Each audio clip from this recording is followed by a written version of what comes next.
Bonsoir. D'abord, merci à Titouan et à l'association médicale de nous permettre de présenter notre plateforme Handi Soins, parce que c'est vraiment ça qui a été au départ à l'origine de ce topo. Bon, c'est un champ qu'on défriche, qu'on découvre depuis 3 ans. On est une petite équipe.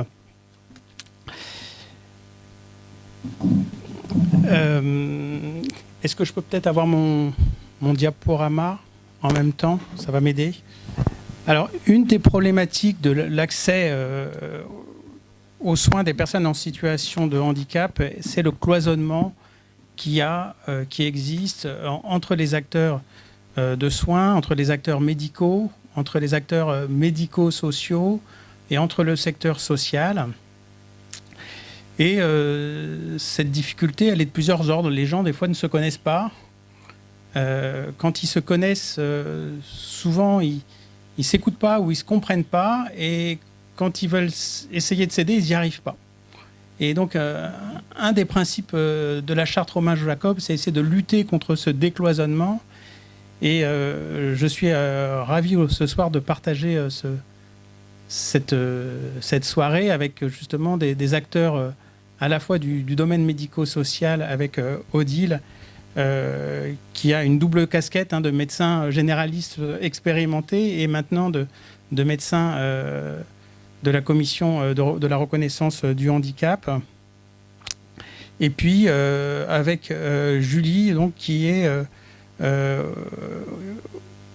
aussi une personne avec une double casquette, puisqu'elle dirige le service social du Medipôle, mais a aussi un rôle dans la commission des usagers, ce qui lui donne un retour sur toutes les expériences des patients. J'en profitais aussi pour remercier tous nos collègues de l'équipe Handi Soins, parce qu'on parle d'une équipe qui est petite, qui se monte, mais qui travaille beaucoup autour de ce projet. C'est une équipe qui est très orientée sous la direction des soins infirmiers, qui est dirigée par Laurence Tuicalepa et par Nathalie Chevalier. Et enfin, on a dans notre équipe la coordinatrice des AMA, Laurence Chen-Hilalio, et une infirmière coordinatrice, Manuela Bécan, voilà, pour vous présenter l'équipe, et 4 AMA qui tournent à tour de rôle. Donc en fait, on a essentiellement 2 plein temps, qui est une AMA et Manuela Bécan, et une IDEC qui est Manuela Bécan, et un AMA qui tourne à tour de rôle avec 4 AMA différents. Alors la prise en charge des personnes en situation de handicap, c'est peut-être une problématique qui vous surprend, peut-être que c'est une problématique qui au départ vous intéresse peu. C'est vrai que moi personnellement, je l'ai un peu découvert par hasard par Pascal Jacob en fin décembre 2022 quand il est venu au Medipôle. En fait, quand il a fait une visioconférence au Medipôle. C'est assez intéressant toujours de voir comment ce travail est rentré en Nouvelle-Calédonie. Il est rentré par la petite porte.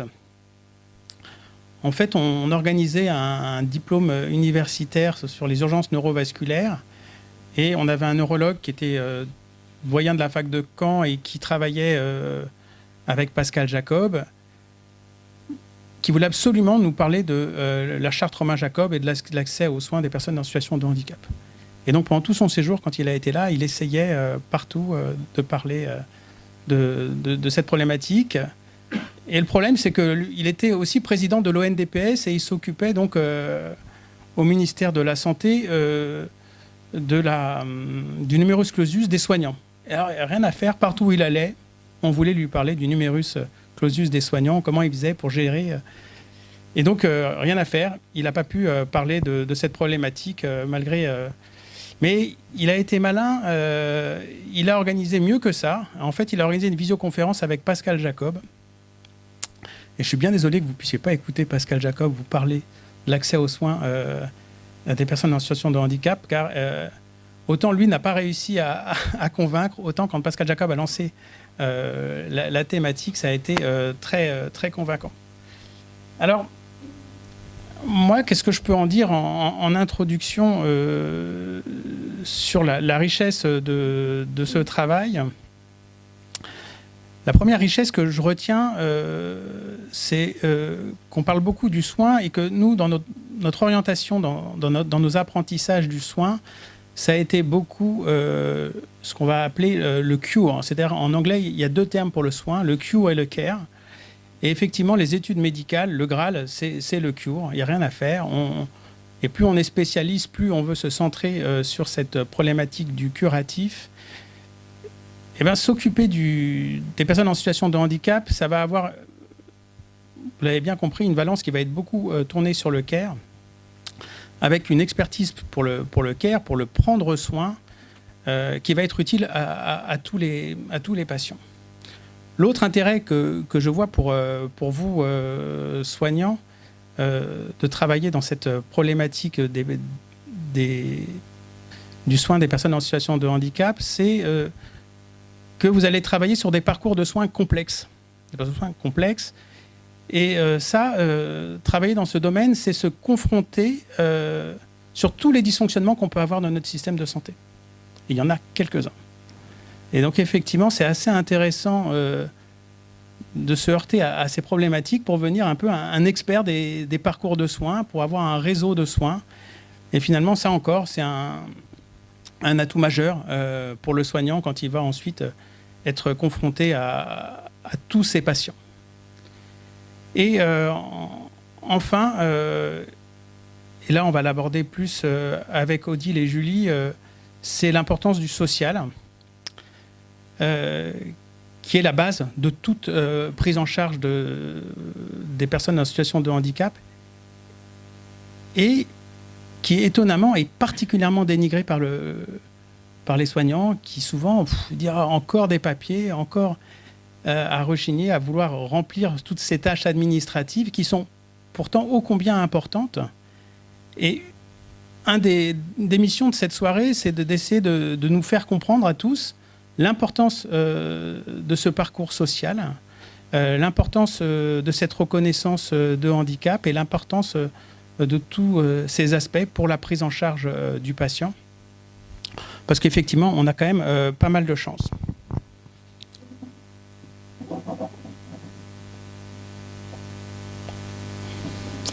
Alors le grand paradoxe de la médecine moderne, c'est cette ultra-spécialisation, bien sûr, la micro-informatique, éventuellement les nanotechnologies, l'intelligence artificielle, mais toute cette médecine moderne peut se heurter à des obstacles qui peuvent être basiques et qui vont faire que l'accessibilité aux soins ne sera pas possible. Et donc comprendre que adapter l'environnement, c'est déjà soigner, puisque c'est permettre aux patients de bénéficier des soins les plus spécialisés. Ben ça, on ne l'a pas compris au Medipôle, parce que même si l'établissement est extrêmement moderne, bizarrement, quand le Medipôle a été créé, on a mis les places PMR, donc personnes à mobilité réduite, en front de mer avec la vue mer. Je ne sais pas si c'était ce que cherchaient forcément les personnes. Et une fois qu'on a eu la vue mer, après, on a ce petit chemin-là, ici, qui doit faire 100 mètres pour accéder à la façade qui est cachée là, du Medipôle, la façade arrière. Ensuite, on arrive ici, un endroit où les fauteuils n'étaient pas relevés. Et ensuite, il y a une petite pente qui n'est pas aussi pentue que pour monter à l'Alpe d'Huez, mais qui est assez sympathique. Au total, si vous étiez garé sur la place PMR en front de mer, donc la classe VIP, et que vous vouliez aller voir le bon docteur Molko en neurologie, il y avait 620 mètres à faire. Bon, il y avait d'autres possibilités, parce qu'on aurait pu aussi entrer directement par là, et puis aller là, et là, il n'y avait plus que 100 mètres ou 130 mètres. Mais, voilà.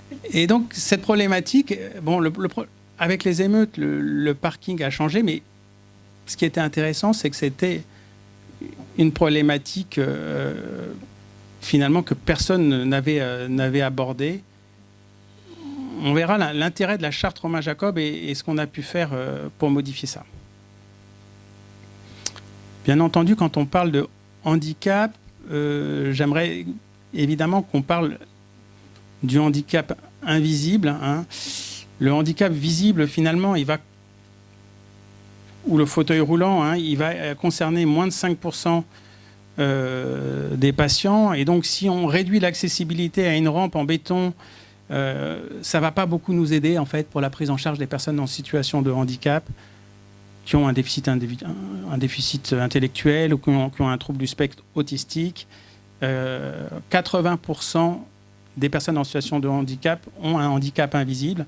Et donc là, on a toute cette problématique qui est majeure, qui est l'évaluation de ce handicap invisible, qui est le bilan à faire.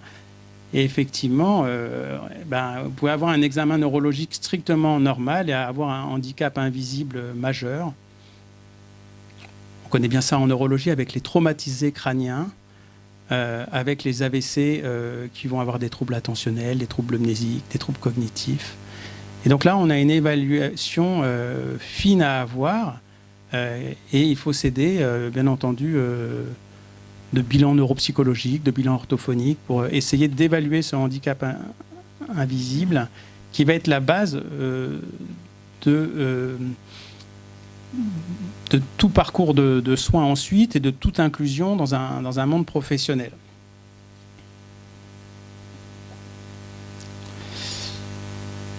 Alors ça, c'est un parcours à travers un peu le temps de la vision du handicap. Parce que la vision du handicap, elle est dépendante de l'époque à laquelle on vit.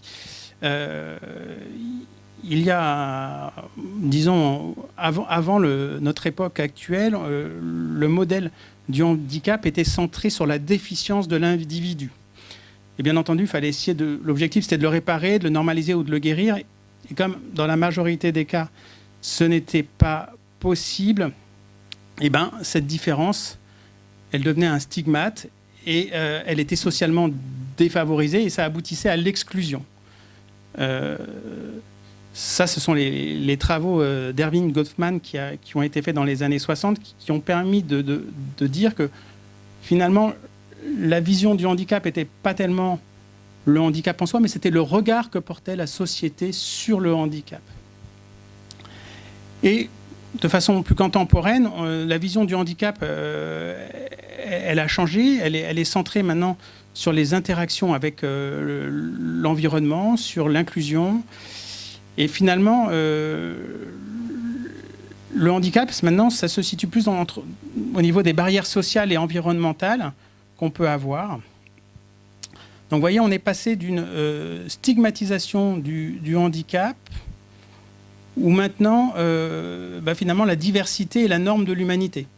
C'est-à-dire qu'avant, on aurait pu dire que l'exclusivité de la norme, c'était le modèle. Et maintenant, l'exclusivité de la norme, on va dire que ça ne concerne plus personne, quoi. C'est la diversité qui est la norme de l'humanité. Donc, avec une vision qui est beaucoup plus constructive du handicap. Alors, venons-en à la charte Romain-Jacob. La charte Romain-Jacob, elle a été créée en 2014 par Pascal Jacob à La Réunion. Et c'est un code de déontologie. Alors, vous allez me dire une charte, encore une charte. On a déjà le serment d'Hippocrate, la Convention de Genève. Je pense qu'on a des chartes, on en a plein. Et finalement, la plupart des chartes, elles sont bonnes pour être au fond de tiroirs. Alors pourquoi cette charte, elle nous a intéressés et qu'est-ce qu'elle nous importe? Alors, il y a 3 éléments qui sont probablement singuliers à cette charte. Le premier principe fondateur de la charte, c'est le par et le pour. C'est l'idée assez moderne de se dire qu'on ne fera rien pour les personnes handicapées sans les personnes handicapées. C'est-à-dire qu'on ne va pas essayer de construire un parcours de soins ou un parking au Medipôle, comme on l'a fait, pour l'accessibilité, finalement, sans personnes en situation de handicap. Il est évident que ce parking qui a été construit il y a une personne en situation de handicap qui l'a étudié. Voilà. Donc ça ne veut pas dire que les personnes en situation de handicap doivent faire le parking, c'est pas ça, mais on doit les mêler, donc ils doivent être acteurs de cette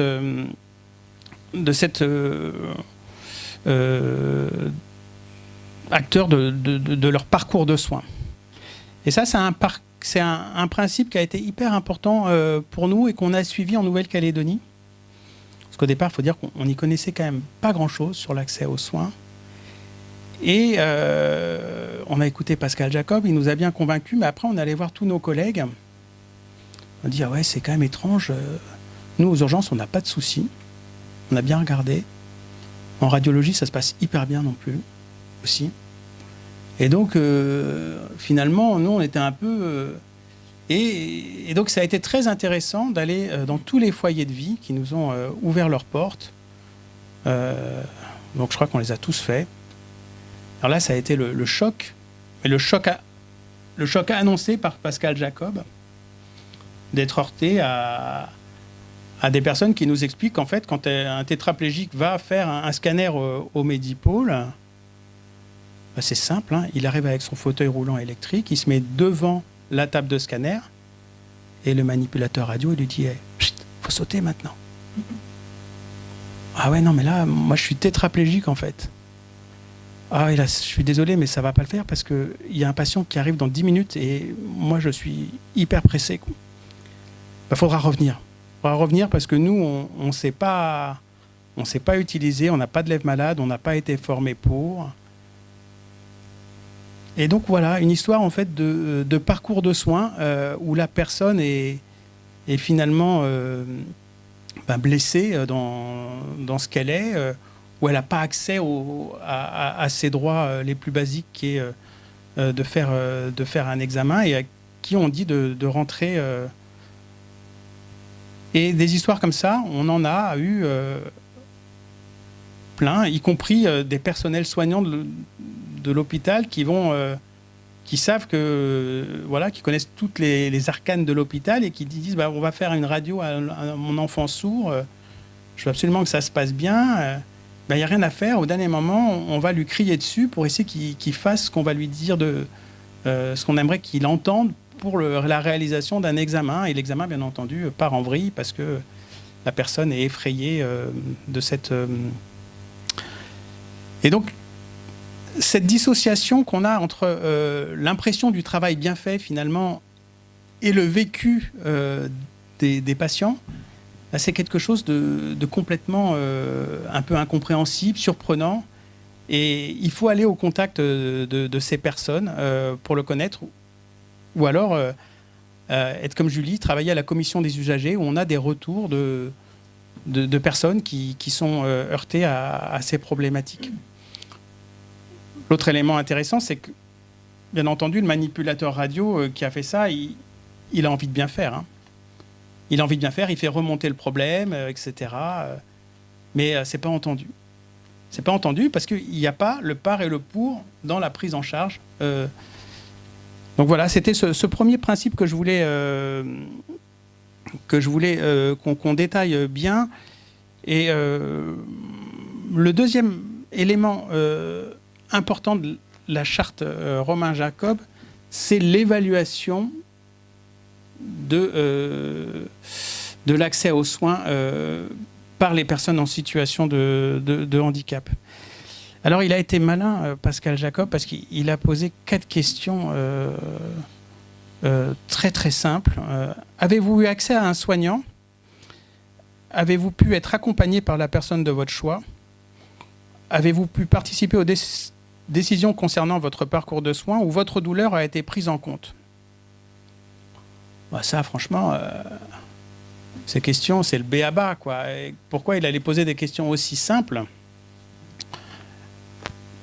Et le choc a été, bien entendu, le retour de ces questions simples, c'est qu'on voit qu'il y a 22% des personnes en situation de handicap qui rapportent un refus de soins, 40% des patients qui disent qu'ils n'ont pas pu être accompagnés lors de la consultation, et 90% qui estiment que leur douleur n'est pas correctement prise en compte ou évaluée. Donc là encore, effectivement, au départ, on ne l'a pas vraiment pris au sérieux, mais il est tenace, pugnace, et en fait, il a eu 1000 sondés, 1000, 2000, 3000, 100 000 sondés, et à chaque fois, on a à peu près les mêmes statistiques qui tombaient. Et donc là, ça a commencé à intéresser un peu plus les pouvoirs publics. Donc on voit que le parcours de soins, qui est une problématique complexe pour tout le monde. On a en Calédonie un isolement géographique dans le nord, où effectivement, il y a une concentration de soignants qui est très faible dans les îles Loyauté. Il y a une précarité économique, il y a des difficultés de transport. Il y a une très faible littératie en santé qui fait que les gens, beaucoup ne savent pas vraiment comment se dépatouiller dans les méandres du parcours de soins. Il y a un manque de coordination et il faut rajouter dans ces difficultés d'accès aux soins le handicap lui-même. Alors la troisième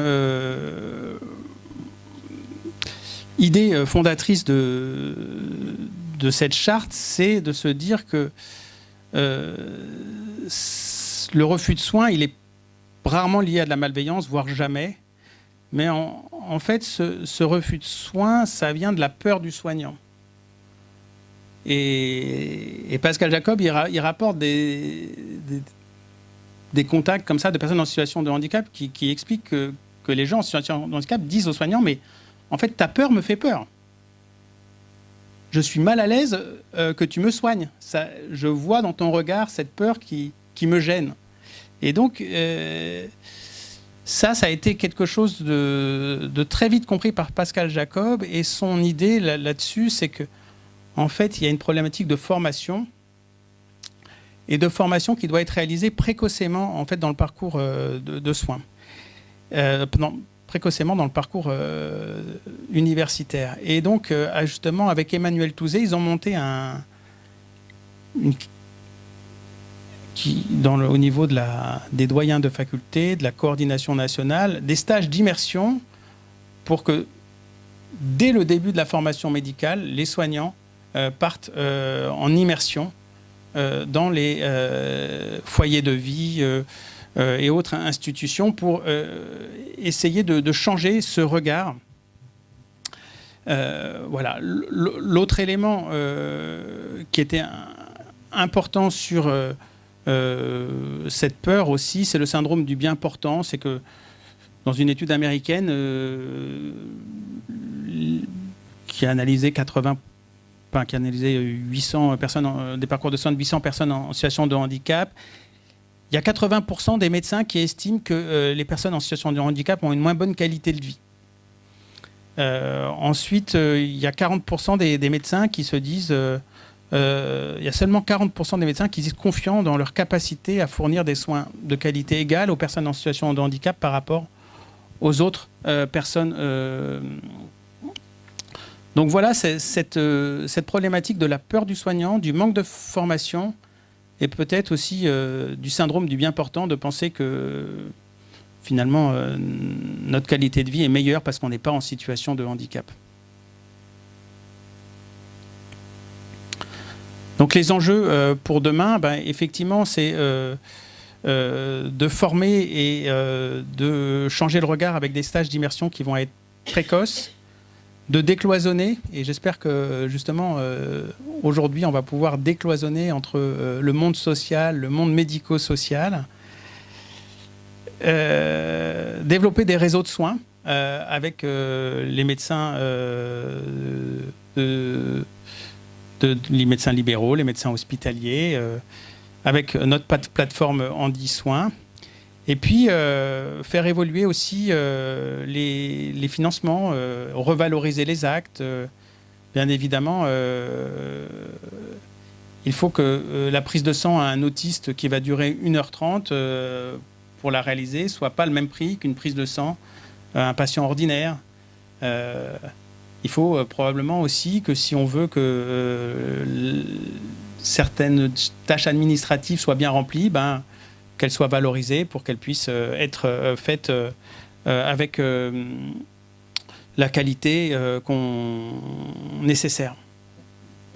Et puis, je ne peux pas m'empêcher de vous montrer Pascal Jacob, qui est ici. On ne voit pas bien son regard pétillant, mais voilà. Je peux vous montrer aussi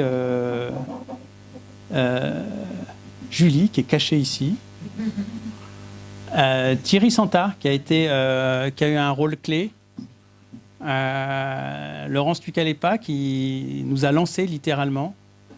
Monsieur Levent, le directeur de l'hôpital. Et puis Nathalie Chevalier, là. Nathalie Chevalier, voilà, qui ont eu des rôles très importants. Et Emmanuel Touzé, il est caché là, mais ça a été l'entremetteur entre Pascal Jacob et la Nouvelle-Calédonie. À toi, Odile.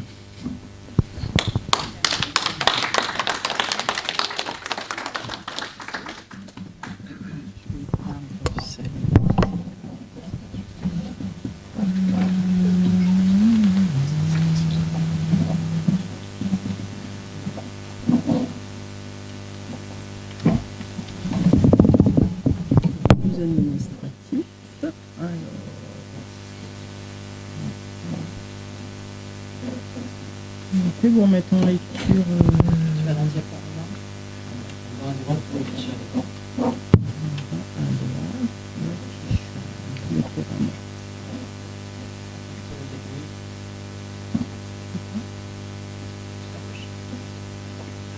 Merci. Et ben voilà. Alors, je vais vous parler donc de l'évaluation des situations de handicap chez l'adulte, en sachant que donc, le service RHD dépend de la DAS, c'est-à-dire du gouvernement. On s'occupe aussi dans le service de ce qu'on appelle la CEJH, donc c'est le côté enfant que je n'aborderai pas aujourd'hui, mais qui est aussi une partie très importante. Et puis tout le domaine de la personne âgée, donc de la dépendance, qui est maintenant traité par le GIP, sur délégation du gouvernement. Donc c'est plus nous, ça a été nous, mais maintenant ce n'est plus le cas. Alors la commission de reconnaissance, donc la CRHD, est encadrée par une loi de pays de 2009 et donc s'occupe du handicap ou de la dépendance chez l'adulte. On parle de dépendance chez l'adulte quand ce sont des adultes qui avaient au départ un handicap quand ils étaient plus jeunes et puis ils ont vieilli et ce handicap devient souvent dépendant. Une dépendance donc après la soixantaine. Donc on évalue et on reconnaît les situations de handicap, on définit ce qu'on appelle un PAP, un plan d'aide personnalisé, je détaillerai après, on informe, on oriente et je vais vous expliquer la façon dont on travaille. Donc pour la situation de handicap s'évalue, comme le disait Nicolas tout à l'heure, dans son environnement. C'est-à-dire que le handicap d'une personne va pas, pour la même pathologie, va pas être ressenti de la même façon. Donc on tient compte de l'environnement, on tient compte de l'altération des fonctions et surtout de la limitation d'activité ou de la restriction de participation de la vie en société. C'est la définition du handicap et qui est là de façon détaillée. C'est selon la loi de février 2005. Donc c'est une limitation d'activité ou une restriction de participation à la vie en société qui est subie dans son environnement par une personne en raison d'une altération substantielle, durable ou définitive. C'est pas quelque chose d'aigu, quoi. D'une ou plusieurs fonctions, que ce soit physique, sensorielle, mentale, cognitif ou physique, ou psychique, pardon, ou d'un polyhandicap, ou un trouble de santé invalidant quelquefois. Enfin, moi, j'étais libérale il n'y a pas si longtemps, et c'est vrai que je pense que je ne pensais pas assez à faire des demandes de reconnaissance de handicap. Et je me rends compte aujourd'hui, je me dis, bah dis donc, je pense que j'en faisais vraiment pas beaucoup, quoi. Mais on va voir pourquoi. Alors, le problème de santé, on évalue plusieurs choses. L'aspect lésionnel, avec toutes les déficiences qui peuvent être... on prend le corps humain et puis ça va de la tête aux pieds. L'aspect fonctionnel, est-ce que cette personne sait encore se laver toute seule, elle sait s'habiller, se déshabiller? Parfois, on se rend compte qu'ils ne peuvent pas lever le bras pour mettre un pull. Donc, ils vont mettre que des chemises ouvertes. Donc, on pose tout ce genre de questions. S'alimenter, est-ce qu'on peut manger de tout? Est-ce qu'il sait couper sa viande? Est-ce qu'il sait couper son poulet? Ou est-ce que, du coup, il mange que des soupes chinoises? Parce que ça arrive. pour aller aux toilettes. Voilà, il y a énormément de questions qui sont posées quand on reçoit les gens. Et puis, on pose beaucoup de questions aussi sur l'aspect situationnel. Donc, comment vivent les gens? Est-ce qu'ils arrivent à vivre seuls? Est-ce qu'ils sont dépendants ou pas? Est-ce qu'ils peuvent se déplacer seuls à l'extérieur, à l'intérieur de la maison? Est-ce qu'ils sont capables de prendre le bus ou un transport en commun ou même aller à pied? Est-ce qu'ils ont dû modifier? Bon, là, on a mis parcours scolaire, mais c'est plutôt forcément pour la CEJH. Est-ce qu'ils ont adapté leur boulot? Ou est-ce qu'ils ont même perdu leur boulot à cause de ce handicap? Est-ce qu'ils ont dû modifier leurs activités de loisirs, ce qui est très fréquent? Question qu'on ne pense pas souvent à demander. Quelqu'un qui faisait de la randonnée et puis qui a un problème de genou, ben voilà, il aura changé ses activités de loisirs et quelquefois ça casse vraiment leur rythme de vie. Et le rôle social, parce que parfois, ben, c'est le cas. Moi, je me rappelle d'un patient que j'avais au cabinet, par contre, qui perdait la vue. Et c'est vrai que ce monsieur, il avait un grand rôle au niveau social. C'était un chef. Et ben, il le vivait très mal, parce que du coup, il avait l'impression d'être réduit à pas grand-chose, quoi. Alors, le formulaire de demande, tous les médecins le connaissent certainement, mais en cabinet, en général, nous, on voit, en tant que médecin libéral, uniquement le certificat en général. Les gens nous amènent peu le dossier administratif, ou en tout cas, ça ne nous regarde pas, on dit souvent, et le plan d'aide personnalisé. En fait, tout est important, mais ce qui vous concerne, vous, c'est plus le certificat médical qui est additionné pour du volet auditif et du volet ophtalmo. Si le volet ophtalmo ou auditif n'est pas rempli alors que ça concerne une surdité ou un trouble visuel, vous pensez bien que c'est compliqué d'évaluer, de mettre un taux de handicap. Le volet ophtalmo, on n'a pas d'ophtalmo, je crois, ce soir. C'est dommage, parce que j'aimerais bien passer un message, essayer d'être simple, parce que c'est très compliqué. Et c'est ce qui me pose le plus de problèmes. Et merci à l'intelligence artificielle qui m'aide parfois, mais c'est vrai que c'est vraiment plus compliqué que le reste. Auditif, c'est très facile. Alors, ce certificat médical, il sert à quoi? Parce que nous, on a des médecins qui nous disent « Non, mais moi, de toute façon, je ne veux plus remplir ton truc, ça m'emmerde, je ne veux plus le faire. » Bah, oui, mais sauf que si on n'a pas le certificat, bah, on ne peut rien définir. Donc, ça sert à informer le médecin, forcément. C'est moi qui l'ouvre, parce que pour l'instant, il n'y a qu'un médecin. Normalement, on est deux, mais non. Il détaille les symptômes. Il identifie les problèmes de santé et au mieux, il estime l'autonomie. Comment? Ben, au travers de ce fameux questionnaire avec les petits QCM que vous devez remplir. Et c'est vrai que quand on est un médecin en cabinet, on n'a pas le temps. Et on remplit souvent ça un peu vite en disant... Alors, parfois, c'est très bien rempli, parfois, c'est pas bien rempli parce que je sais que vous n'avez pas le temps, que c'est très long. Mais c'est tellement important. Donc, dans l'équipe, on est... normalement, c'est une équipe de 6 avec même 7, 2 médecins, 2 psychos et 3 travailleurs sociaux. Bon, il n'y a qu'un médecin en général. 2 psychos, il y a Alexandre Machefoul qui est là ce soir, qui est venu me soutenir et répondre à vos questions s'il y en a. En principe, 3 travailleurs sociaux. En ce moment, on est un peu... Il y en a 2, on va dire. Alors, le médecin, il réalise bien sûr l'étude médicale. C'est lui qui va identifier les déficiences, les incapacités. On travaille avec le guide barème des déficiences. Je ne sais pas si vous l'avez déjà vu. Mais c'est un peu équivalent pour la CAFAT à l'évaluation pour l'invalidité groupe 1, groupe 2, etc. On détermine la sévérité des formes de handicap et puis il y a aussi la question, est-ce que cette personne est ou non en capacité de travailler? On y reviendra un petit peu après. Le psychologue, lui, va évaluer les conséquences psychologiques du handicap. Il va évaluer la déficience intellectuelle au travers de tests qu'ils peuvent faire. Ils ont la mallette du psychologue avec le Waze. Voilà. Les capacités et aptitudes cognitives conservées et les répercussions sur l'insertion socio-professionnelle, parce que le psychologue aussi, ainsi que le travailleur social, va participer à cette fameuse question, est-ce que, oui ou non, il est travailleur handicapé? Ou est-ce qu'on le juge, entre guillemets, en incapacité de travail? Et le travailleur social, donc, il évalue les répercussions sociales forcément au quotidien, les ressources mobilisables, parce que nous, on n'évalue pas, par exemple, pour un travailleur handicapé, on n'évalue pas l'employabilité. C'est-à-dire on ne tient pas compte du tissu économique actuel qui est plutôt désastreux. On sait bien qu'il y a des difficultés à travailler, mais nous, on tient compte des ressources mobilisables pour cette personne. Et donc, les informations qui sont nécessaires pour le PAP, le fameux plan d'aide personnalisée.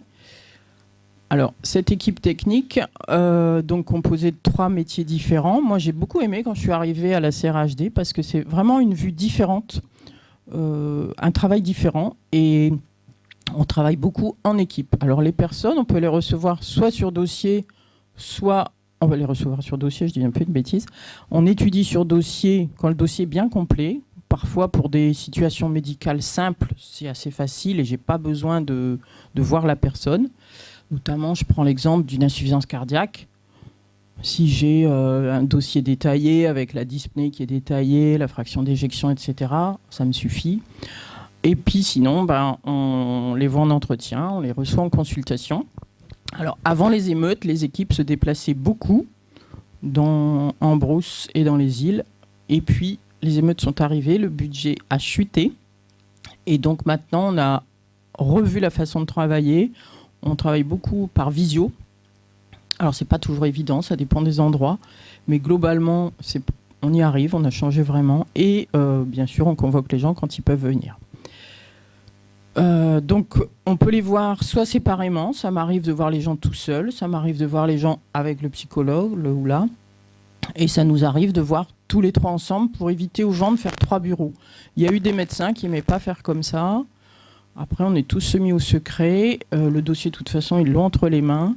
Et puis, ça évite à la personne, justement, ce fameux parcours où 3 fois, on va leur poser les mêmes questions. Quelquefois, ils sortaient en disant « mais on me demande toujours la même chose, quoi ». Donc quand on reçoit une table ronde et c'est beaucoup plus sympathique. Et puis finalement, les gens, même s'ils sont impressionnés au début, ils sortent globalement contents d'avoir pu exprimer tout ce qu'ils avaient à dire. Et avec 3 métiers différents, on a vraiment des vues différentes et des questions. On arrive à ce que l'entretien se déroule bien. Et donc ensuite, nous, on propose un taux de handicap. Ce n'est pas nous qui décidons, c'est la commission, par exemple. Des confrères là que je vois qui font partie de la commission. En général, ce qu'on propose est globalement accepté, mais pas toujours. Alors, on parlait de la reconnaissance de travailleurs handicapés. Donc, il faut savoir que, alors cette personne, on la juge, entre guillemets, j'aime pas ce mot, capable de travailler. Ça peut être en milieu ordinaire, c'est rare. Ça peut être en milieu ordinaire post-aménagé. On a beaucoup de gens qui font la demande au travers du SMIT ou de leur service de médecine du travail, même si c'est la fonction publique, parce qu'ils ont besoin d'un poste aménagé. Et cette qualification de reconnaissance de travailleurs handicapés milieu ordinaire post-aménagé, MOPA on appelle ça, ça les aide à appuyer leur éventuelle demande. Ça peut être... je sais pas moi, pour un problème de vision, pour un siège ergonomique, pour se garer moins loin, enfin n'importe. Ou il y a aussi le milieu protégé. Le milieu protégé en Calédonie, globalement, c'est le CAT. On n'a pas trop de milieu protégé. Ensuite, on met des mentions, c'est-à-dire besoin d'accès prioritaire ou besoin d'accompagnement. Le besoin d'accès prioritaire, par exemple, va faciliter la demande de carte de stationnement pour handicapés. Et cette carte de stationnement, pour faciliter le parcours de soins de la personne en situation de handicap, c'est la mairie de Nouméa qui les attribue, c'est pas nous. Donc ça, normalement, c'est une mission du gouvernement, mais qui a été donnée par délégation à la mairie. C'est ancestral, c'est du temps où, c'était avec Jean Lec, du temps où le seul problème de stationnement n'existait qu'à Nouméa. Et puis c'est resté comme ça. Moi, j'ai bossé à la mairie presque 10 ans et j'ai essayé de refiler le bébé au gouvernement. Je n'ai jamais réussi. Et c'est toujours comme ça. Madame Lagarde est arrivée, ça n'a pas changé. Donc, on envoie les gens, ce qui est un peu débile. Ça, je reconnais que c'est vraiment bébête. Mais... Ensuite, on dit oui ou non pour l'allocation. Cette personne, va-t-on attribuer une allocation pleine, minorée ou réduite? Alors, vous allez dire comment on choisit. C'est pas qu'on choisit, ça dépend du taux de handicap et il faut 67% pour avoir une allocation. Et ensuite, ça dépend de la capacité à travailler. Soit la personne est en capacité de travail, elle touchera ce qu'on appelle une allocation minorée, c'est-à-dire à peu près 55 000, et soit elle a été, on l'a dit, en incapacité de travail, et dans ce cas-là, c'est une allocation pleine qui est à peu près 100 000 francs. L'allocation réduite, c'est uniquement pour les gens qui sont sous écrou, donc au camp Est, on en a quand même pas mal, et eux ne touchent que, entre guillemets, 10 000 francs par mois. Et à la sortie, ils informent le service et ils retombent sur une allocation minorée. On attribue aussi les orientations de tout ce qui est établissement, les maisons d'accueil spécialisées, par exemple l'association Valentin, oui, les EHPAD, l'accompagnement par handi-job, l'accompagnement pour la surdité, etc. Et puis les auxiliaires de vie, là, gros travail pour les assistantes sociales, c'est d'évaluer, avec le médecin et le psychologue, la quantité, entre guillemets, nécessaire en heures d'auxiliaire de vie. Donc on doit dire si c'est 3 heures par semaine, 5 heures, 10 heures, et parfois avec des très gros PAP sur des situations de handicap complexes. Et quand ça dépasse 15 heures par semaine, l'assistante sociale est obligée de faire une note sociale pour expliquer pourquoi autant, entre guillemets. Alors ce certificat, il est donc vraiment majeur parce qu'il ne sert pas seulement à savoir ce qu'a la personne comme problème de santé, mais il sert donc à comprendre ses répercussions du handicap sur sa vie de tous les jours, comme je vous disais. Donc vraiment, j'insiste sur remplir ce certificat. Alors je sais, comme a dit Nicolas, c'est vrai que dans l'idéal, en métropole, ils ont une rémunération spéciale. Ici, c'est pas encore fait. Mais c'est vrai qu'il faudrait valoriser ce travail. Alors, quand est-ce que vous pouvez faire cette demande ? Il faut que le patient présente une pathologie qui entraîne des incapacités qui doivent durer, entre guillemets, susceptibles de durer au moins 1 an. C'est-à-dire que si, par exemple, vous avez quelqu'un qui a une gonarthrose, elle va se faire opérer dans 2 mois, vous avez compté la rééducation, a priori, dans 1 an, elle sera remise, quoi. Enfin, globalement. Donc, vous ne ferez pas la demande. Mais voilà, si vous pensez que cette pathologie va durer au moins 1 an, ben oui, alors pourquoi pas ?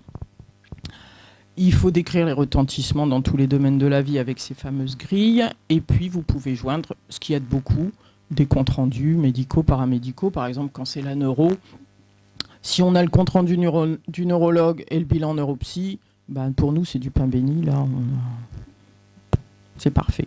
Dans les séquelles d'un AVC, sur des troubles, bon, on en a vu une ce matin, avec des troubles cognitifs suite à 2 ou 3 AVC, aucun trouble moteur si on n'avait pas eu le bilan neuropsy. Et puis parfois, notre psychologue, de son côté, on repose, voilà, refait un mini-test ou on repose des questions.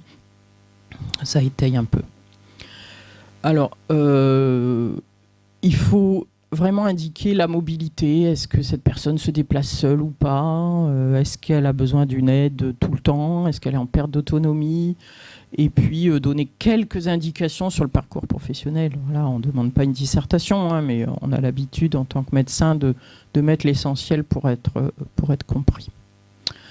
Voilà, vous avez toutes les infos sur le site de la DAS. Il y a le guide barème, il y a le certificat médical, le PAP, etc., qui sont téléchargeables. Alors, malheureusement, on a encore un gros défaut, c'est qu'on travaille encore sur papier. Sauf la CEJH qui se met à être dématérialisée.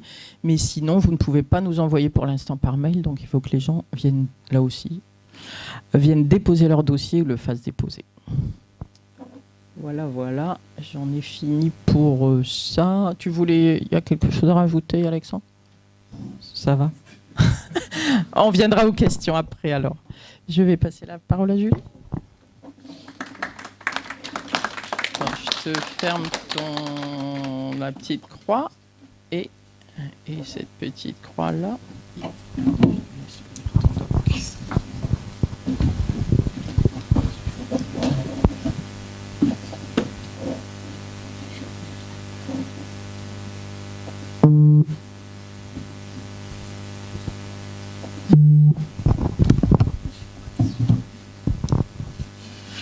Mon téléphone vibre contre le micro. Pardon. C'est bon. Bonsoir à tout le monde. Oui, moi je suis responsable je suis chef de service adjoint du service relations patientèle au Medipôle, mais je suis aussi chef du service social, donc je gère les 8 postes d'assistante sociale de l'hôpital. Donc c'est pour ça que je les connais bien. Je sais pas. C'est beaucoup mieux. Hop. Alors, moi, je voulais vous parler des prises en charge maladie parce que je sais que ça peut être des fois un peu ardu de faire le tri entre à quoi les gens ont droit et ceux à quoi ils n'ont pas droit, ce qu'ils doivent payer, ce que vous allez payer à leur place, parce que les soignants dans le libéral vont être amenés des fois à laisser le ticket modérateur partir dans la nature, puisque les règles du ticket modérateur ont changé ces dernières années. Concrètement, il y a 2 grands régimes de couverture sociale en Calédonie, la CAFAT et les aides médicales. Donc, la CAFAT est un régime, c'est une entreprise privée d'intérêt public, donc c'est privé, mais c'est pour l'ensemble des salariés, des fonctionnaires, des retraités, des chômeurs, des invalides, des patentés. Et il y a les aides médicales qui sont, elles, provinciales et qui vont concerner toutes les personnes non concernées par la CAFAT. Concrètement, ça va changer pas mal de choses sur les prises en charge en cabinet comme à l'hôpital. Vous avez déjà dû entendre parler des cartes A, B, C, M, ALM, enfin voilà, tout ce gros charabia administratif. Et ça, c'est vraiment si on prend l'exemple d'un arbre, c'est vraiment le tronc de l'arbre, la base de la couverture sociale. Et il y a les branches, comme le régime longue maladie, qui va être une branche de l'arbre. Et si le tronc n'est pas là, c'est-à-dire le droit administratif n'est pas ouvert, la longue maladie n'est pas valide. Donc ça va empêcher les gens d'accéder aux soins. Et c'est pour moi ça qui est très important à comprendre là-dessus, c'est tant que le droit administratif est fermé, aucune prise en charge de rien du tout ne sera possible. C'est-à-dire ni les hospitalisations, ni les consultations, ni les médicaments, ni le matériel médical, ni les intervenants à domicile, type kiné, infirmière, aide-soignante, voilà. Donc c'est pour ça que je voulais détailler. Alors, la CAFAT, tout est sur le site internet, donc j'ai mis le lien. Concrètement, la CAFAT, ça va concerner les salariés, les patentés, les retraités. Ils ont tous des prises en charge, des régimes de prise en charge différents qui vont nécessiter un tas de papiers et surtout, alors notamment je pense aux patentés, des cotisations volontaires pour tous les niveaux de la patente. C'est-à-dire qu'ils vont être obligés par le régime CAFAT et par le système à adhérer, à avoir une couverture maladie au RUAM, mais ça ne va pas pour autant leur donner une couverture complète. Des fois, c'est-à-dire qu'il y a 2 régimes, 2 formules de protection, une complète et une partielle. Ça ne donnera pas le même accès aux soins. Il y a l'option prestation en espèces qui est à prendre en plus pour avoir des indemnités journalières, c'est-à-dire avoir une compensation de revenus en cas de maladie. Et il y a l'option accident de travail, l'option cotisation retraite. Ils n'ont pas de cotisation chômage, mais voilà, tout ça, c'est des cotisations en plus. Et énormément de patentés calédoniens ne payent pas leur cotisation au RUAM parce qu'ils ne sont jamais malades, jusqu'au jour où ils arrivent en soins intensifs neurovasculaires ou cardio. Et avec des frais de soins plus importants que leur dette au RUAM, concrètement. Les retraités, c'est presque les plus faciles d'un point de vue droit, c'est-à-dire qu'à partir du moment où les gens ont une retraite CAFAT, ils ont des droits administratifs à la couverture sociale. Alors ce soir, on a Soraya qui a été assistante sociale à la CAFAT, donc qui va pouvoir compléter tout ce que je dis.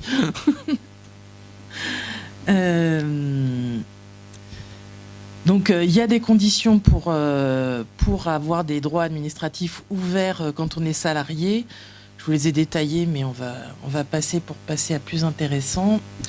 Parce que l'aide médicale est encore plus intéressante.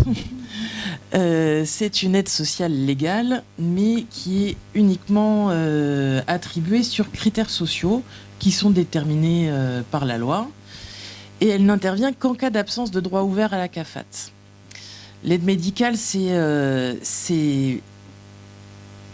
la couverture sociale des plus précaires, puisque c'est basé sur des plafonds de revenus, mais aussi sur des critères de résidence dans la province de demande, et la présence des intérêts matériels et moraux dans la province qu'on sollicite. Ça demande, c'est pas des droits qui sont ouverts automatiquement quand on n'a pas les sous, puisque c'est forcément sur demande. Et c'est là où c'est intéressant pour vous, c'est que c'est un dossier qui est particulièrement rébarbatif, quelle que soit la province, avec des conditions tout à fait différentes selon les provinces. Par exemple, dans les îles, pour obtenir sa carte d'aide médicale, il faut payer 500 francs. Si personne ne paye, il n'y a pas de droit ouvert. En province sud, il y a énormément de papiers et il y a aujourd'hui une fracture numérique sur le côté plateforme d'accès à l'aide médicale qui fait qu'il y a beaucoup de gens qui se découragent énormément d'aller faire leur demande de couverture sociale. Et alors, donc, dans tout ça, il y a le régime longue maladie. Et le régime longue maladie, il est géré par le contrôle médical unifié de la CAFAT. C'est-à-dire que c'est la CAFAT qui va gérer tout le contrôle médical de ces longues maladies, qu'on soit à l'aide médicale, à la patentée, salarié, fonctionnaire, retraité. Et après, c'est la liquidation de chaque province ou de la CAFAT ou des mutuelles qui s'occupent de payer. Le patient, donc la demande initiale, celle que vous allez faire avec le triptyque vert, vous allez faire cette demande avec l'accord et la signature du patient en codifiant. Vous devez connaître la liste des codes. C'est assez rébarbatif, mais c'est quand même assez complet.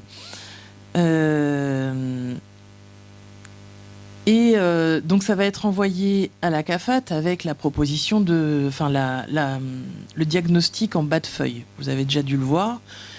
Et le contrôle médical va se baser là-dessus et sur les comptes rendus médicaux qui vont être associés à l'envoi et vont valider la demande de longue maladie, vont envoyer au patient un protocole de soins provisoire qui n'est valable que pour 2 mois.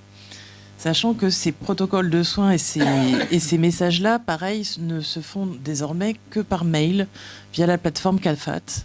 Donc c'est un nouveau facteur d'exclusion par le numérique parce que énormément de gens ne sont pas du tout à même de s'ouvrir une plateforme à la CAFAT pour accéder à leur protocole de soins et les 2 mois passent très vite. Ce qui fait que la prise en charge en longue maladie est souvent très difficile à rendre définitive. Si tout va bien, dans les 2 mois, le patient va chercher son carnet médical à la CAFAT, un formulaire protocole de soins initial à la CAFAT, et va voir son médecin généraliste pour faire le protocole de soins. qui le renvoie à la CAFAT en mode définitif. Le contrôle médical, de nouveau, revalide et il est envoyé pour une durée déterminée en fonction de la pathologie, avec la notification de prise en charge longue maladie. Et donc, ce sont ces documents-là, la notification, le protocole de soins et le carnet médical qui vont être les bases de la prise en charge sociale, médicale du patient en longue maladie, qui vont lui ouvrir les portes magiques de la prise en charge à 100% pour tout ce qui est médicaments, intervenant à domicile et transport et ordonnance bisone. Pour ça, il faut un médecin référent. Or, le médecin référent, des médecins libéraux, il y en a de moins en moins. C'est des patients qui demandent beaucoup de temps aux médecins libéraux et le temps, quand on est en libéral, c'est de l'argent. Donc c'est sûr que c'est pas forcément évident d'être médecin référent de 500 personnes en situation de handicap ou en situation de longue maladie qui demandent un suivi très régulier et une attention particulière à l'évolution de l'état de santé. Donc le médecin normalement centralise toutes ces informations, c'est lui qui tient à jour le carnet médical, c'est le médecin référent qui assure l'accompagnement, la modification du protocole de soins en fonction de l'évolution de l'état de santé et qui, si nécessaire, oriente vers les spécialistes à l'hôpital, à la clinique, dans le libéral ou vers des paramédicaux. Donc, je vais passer la diapo d'après parce que Odile a déjà tout dit. C'est le médecin qui constate la perte d'autonomie et avec le certificat médical. C'est 6 pages à la CRHD et 4 pages au GIP HDBV. Donc, c'est pour les personnes de plus de 62 ans. C'est ceux qui n'ont jamais présenté de handicap avant leurs 62 ans, mais qui présentent une dépendance. La famille ou le patient lui-même remplit le dossier administratif et le PAP, le dépôt, l'évaluation par l'équipe technique, le passage en conseil du handicap et dépendance. Ça, c'est le petit parcours administratif qui va bien, qu'Odile a présenté. Donc, les avantages d'une reconnaissance de handicap pour un patient, c'est de ne pas faire d'avance de frais médicaux, notamment pour les traitements, pour les médicaments et en particulier pour les traitements coûteux de type diabète, voilà. Et on va le voir après, mais nous, ça nous permet aussi, ça va être notre porte d'entrée pour le dispositif Handisoins au CHT. Et ça va nous permettre, moi je vais parler depuis ma paroisse sociale, ça va nous aider à mettre en place des aides et des revenus au quotidien pour tout ce qui est auxiliariat, pour tout ce qui est allocation minorée, allocation pleine, et aussi entrer dans des structures d'hébergement ou des accueils de jour. Pour le médecin traitant, concrètement, c'est le plan de soins individualisé de la CAFAT et la prise en charge, la reconnaissance de handicap. Ça permet de lister et de programmer tout ce qu'il faut pour l'année entière. Ça peut être la to-do list de l'année pour le médecin au moment de la prise en charge du patient. Alors, la prise en charge est assurée par les caisses à 100%.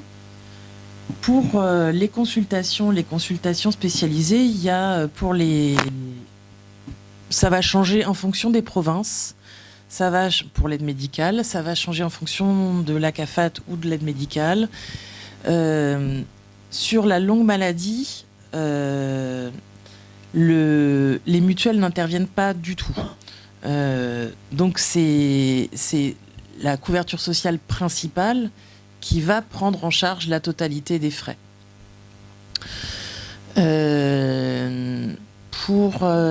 Pour les longues maladies, il y a une exonération du ticket modérateur en province sud. En province nord, il reste 10% quand c'est en province sud. Et province île aussi, je crois. Donc, et la CAFAT, 10% depuis 2022. Ça, mais les gens qui sont à la CAFAT ne sont pas forcément les mieux lotis. Hein. Enfin, d'un point de vue prise en charge, c'est-à-dire que quelqu'un qui n'a que la CAFAT sans mutuelle, c'est quand même des prises en charge incomplètes. Il faut être clair. Donc, les besoins sociaux des personnes qui vivent avec un handicap, concrètement, elles vont se porter sur cette thématique-là. Et c'est ce qu'Odile présentait tout à l'heure. C'est les transports, les transports spécialisés, les revenus, le maintien à domicile, l'accès aux soins et la prise en charge au quotidien par les soignants, l'aménagement du domicile, l'aménagement des véhicules. Ça va être vraiment tout le panel, et même pour les personnes reconnues en qualité de travailleurs handicapés, il y a aussi l'adaptation du poste de travail avec des fonds spéciaux pour financer ces aménagements-là. Donc c'est vraiment à prendre en compte. Je sais que, par exemple, en euros, pour tout ce qui est SLA, il y a eu des dépenses importantes parce que c'est des matériels qui coûtent cher. Je ne sais pas si vous voyez le Tobii, c'est des appareils qui permettent de parler, de s'exprimer avec les yeux ou avec un doigt. Quand la SLA monte, eh ben, ça permet de continuer à être en communication. Et alors c'est des produits à 1 million, 2 millions, mais il y a déjà eu des investissements de ce type-là parce que ça valait le coup d'un point de vue qualité de vie, quoi. Donc à ce niveau-là, pour vous les soignants à l'extérieur des hôpitaux et les soignants du quotidien, c'est vrai que et la longue maladie et la reconnaissance du handicap, c'est vraiment fait pour améliorer les conditions de vie et permettre une qualité de vie malgré le handicap. Voilà, donc je vais laisser les questions à la fin. Et je te repasse le micro. Attends, hop.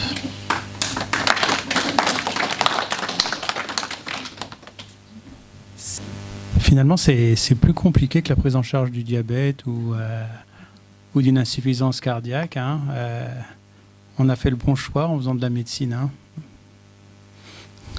Merci Julie, parce que c'est vrai qu'on voit la complexité de la prise en charge. Et je me disais que peut-être que le par et le pour, ça pourrait être bien pour la CAFAT, qu'il y ait des patients qui travaillent à la CAFAT pour voir si on pourrait valider les modèles sociaux de la CAFAT. Voilà, c'est une petite idée comme ça. Alors, quand on a signé la charte Romain Jacob, on l'a signé, on s'est déplacé dans les 3 provinces, province sud, province nord, province des îles, au gouvernement.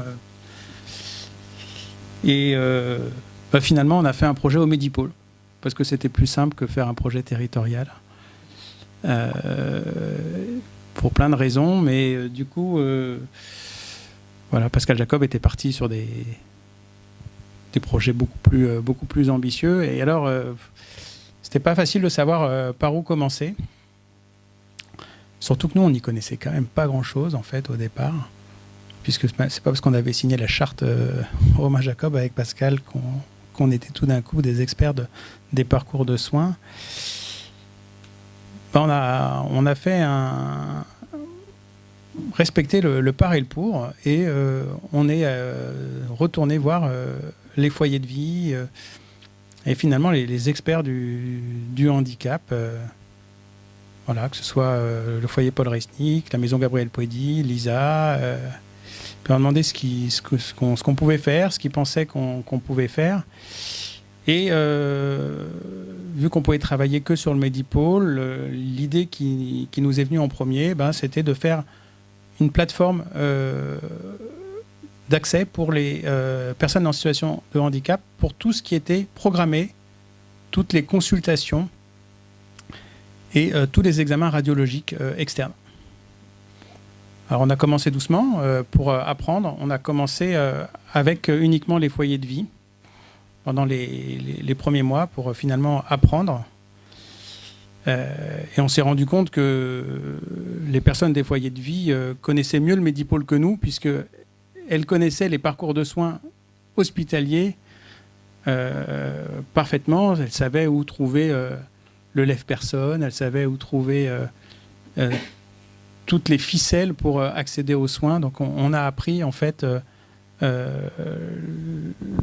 l'accès aux soins au sein de notre hôpital grâce à ces aidants des foyers. Donc cette plateforme pour les soins externes, le profil des patients ciblés, ça tombe bien, je crois qu'on en a parlé. C'est la fameuse carte de reconnaissance de handicap. Pour toutes les situations de handicap, on l'a dit par contre, ça ne concerne pas la filière des soins urgents et ça ne concerne pas la filière gériatrique. Quel est l'objectif de cette plateforme HandiSoins ? C'est d'organiser, accueillir, accompagner. Globalement, le mot d'ordre est d'anticiper le soin et d'anticiper les problèmes. Les problèmes, les obstacles, j'entends. Finalement, on s'est rendu compte qu'à l'hôpital, on avait assez peu besoin de travailler avec le corps médical en direct. On a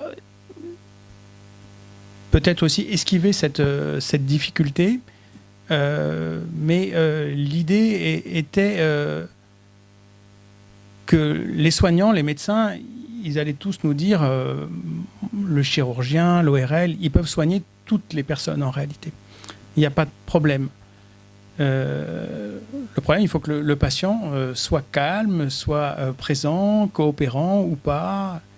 Et donc, en fait, nous, notre travail dans cette plateforme est d'anticiper tous les obstacles qui vont pouvoir se heurter aux soins et, en fonction de ça, adapter le soin pour que le soignant, le médecin, puisse faire son acte de soin sans difficulté.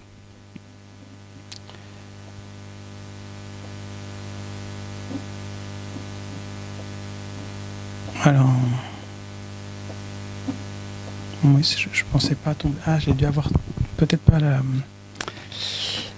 Comment orienter un patient vers notre plateforme HandiSoins ? En fait, c'est relativement simple. Il faut qu'il y ait deux choses. Il faut qu'il y ait une ordonnance où il va y avoir la demande de l'examen ou de la consultation et le questionnaire HandiSoins qu'on peut télécharger ou qu'on peut avoir sur le QR code. Et nous, ensuite, il va se déclencher tout un nombre de préparations pour cette consultation. Et enfin, quand la personne va venir, il y aura un accompagnement qui sera adapté. Alors voilà le questionnaire. Le questionnaire qui est censé être rempli directement par les familles ou les personnes en situation de handicap et qui doit nous être adressé. Donc c'est un questionnaire qui est très simple à remplir, qui prend peu de temps. Avec ce questionnaire et la demande de soins, il y a deux possibilités. Soit on voit que c'est un parcours qui va être simple. Typiquement, on peut imaginer un patient paraplégique qui veut avoir des soins dentaires. Donc là, on n'a pas besoin de se réunir de façon collégiale pour adapter le soin.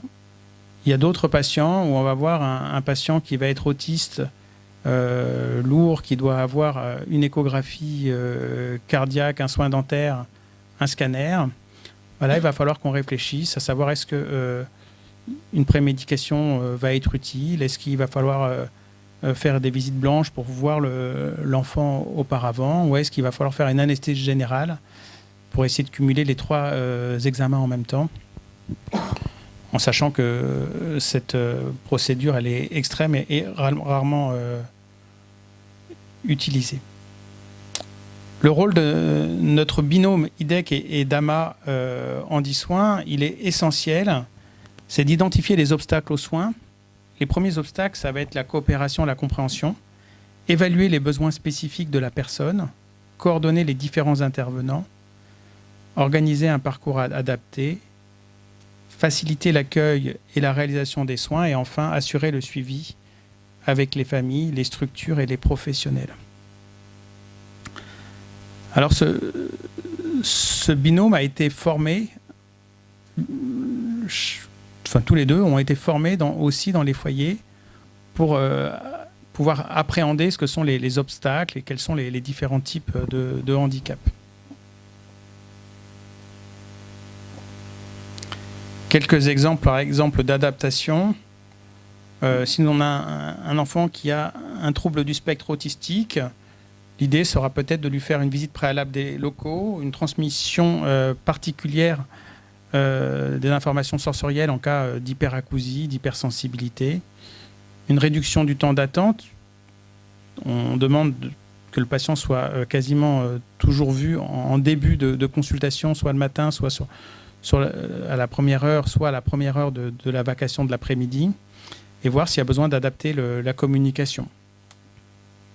Voilà, pour le polyhandicap, il va y avoir une coordination avec la structure accompagnante pour faciliter l'arrivée au Médipôle et le déplacement au sein de l'établissement. Pareil, on va essayer d'adapter les horaires et aussi les besoins matériels et humains.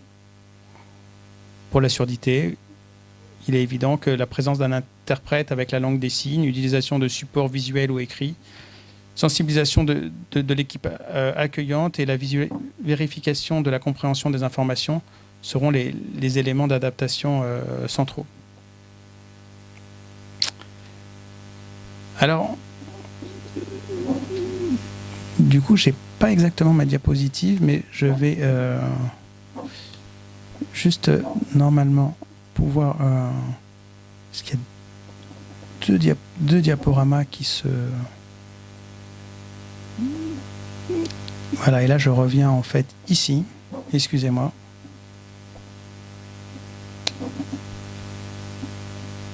Et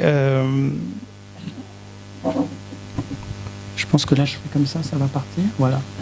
En 2025, on a eu au total, alors j'ai plus le chiffre en tête, mais je crois qu'on a eu 150 passages. Je ne sais plus exactement, à vrai dire. Je pensais que j'avais noté le chiffre.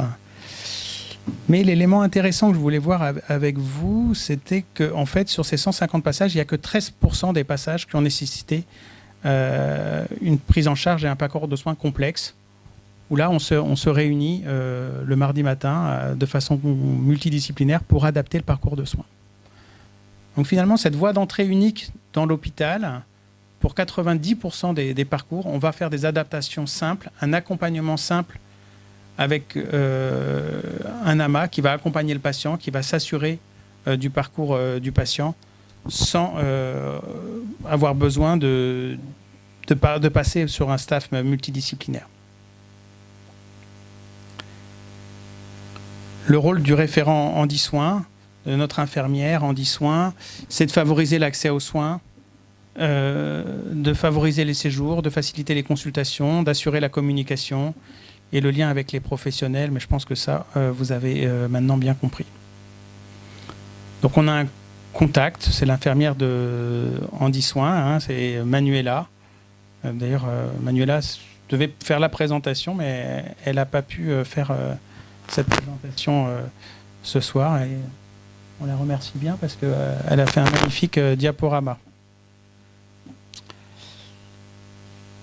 Ce qu'on a fait par ailleurs pour essayer de s'implanter vraiment de façon durable au CHT, on a créé un comité hospitalier pour le handisoin. C'est-à-dire qu'on a essayé de s'implanter dans les différentes directions de l'hôpital pour pouvoir travailler sur la mobilité, sur les parkings. Et c'est là où on a fait un travail pour modifier l'organisation des parkings. On a fait aussi un travail sur le handisoin que je vous ai présenté. Et on a fait un dernier travail qui est un travail qu'on appelle le aller vers, où on a envoyé des spécialistes dans les foyers de vie pour éviter le déplacement des résidents.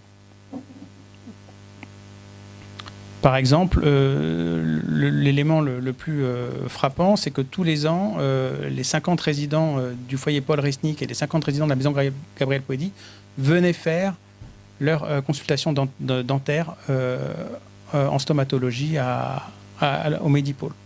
Donc on a envoyé faire le dépistage de ces 100 résidents tous les ans par notre dentiste. Bien entendu, il n'y en a seulement que quelques-uns qui vont finalement se déplacer au Medipôle. De la même façon, on fait des consultations de neurologie pour les épileptiques qui sont très nombreux. Et enfin, on a développé aussi le handigynéco pour la maison Gabriel Poëdi et le foyer Paul Resnick, avec un côté assez émouvant, parce que les personnes qui sont, par exemple, à la maison Gabriel Poëdi, qui a été créée dans les années 2013, je pense, ou peut-être que je dis des bêtises, mais aux alentours de ça, ou 2010. Maintenant, tous les résidents quasiment sont des adultes, et parmi toutes les adultes femmes, il n'y en avait aucune qui avait eu une consultation gynécologique. Voilà. Donc du coup, vraiment, c'était un champ qui était complètement laissé, pour l'instant, comme ça, en friche, et un champ qui est complexe aussi. Donc voilà, on a débuté ce aller vers pour la gynécologie. Enfin, on a modifié notre outil numérique avec notre dossier DXCare en créant un dossier justement handisoin pour qu'il y ait une traçabilité de toutes nos actions de coordination et d'adaptation des soins pour que ça puisse servir sur les soins futurs. Ben voilà, je vous remercie.